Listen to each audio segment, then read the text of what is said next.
ANC President Ramaphosa is paying tribute to his predecessors in KwaZulu-Natal. Let's go back live to the events there. Our organization. We also learned from Nkosi Luthuli the importance of reconciliation, national unity, as well as social cohesion. Because that is what he lived for, to reconcile, to promote national cohesion, and to promote unity, as we heard from his daughter. President Luthuli did more than many of his time in shaping the non-racial character of the ANC, which we now have the responsibility to safeguard. It could never have been very popular in those days to talk about non-racialism, but he was one of those leaders who spoke strongly about non-racialism. But one of the key attributes President Bathabile Dlamini, that Chief Albert Luthuli would stand for, is how he championed women's rights. And he championed women's rights at a time when it was not popular to do so. Yeah, it was not popular. It was not even sexy to talk about women's rights in those days. He actively campaigned for the rights of women to participate in very practical terms as equals in the public life and in the liberation struggle. He began to encourage women's participation in community activities within his chieftaindom during the 1930s and the 1940s. This is something that I did not know about, and I doubt if many people knew about. He invited women to take an active part in resolving disputes that came before the tribal council. He was also the first to propose the inclusion of women on the Zulu Royal Advisory Council that was being planned during the early 1940s. He was far ahead of his peers in seeing the injustice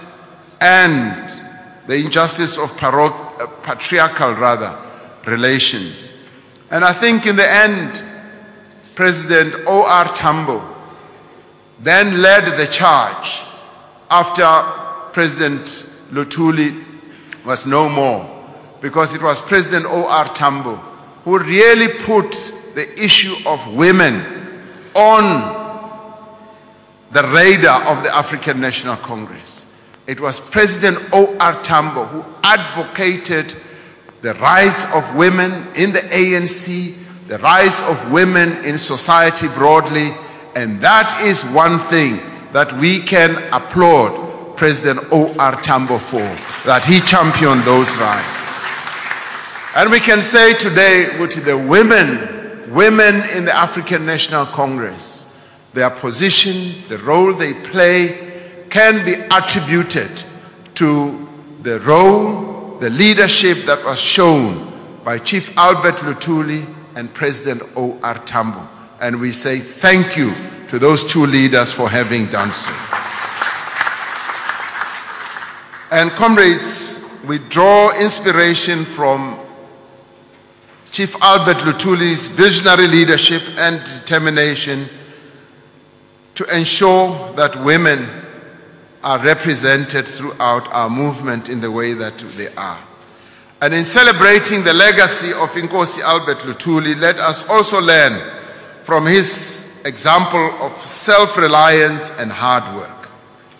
He led by example, as we have already heard, as a sugarcane farmer, a small post office operator, a transportation entrepreneur and teacher, while also holding other positions as both provincial and national structures in sports, in education, in faith-based organization.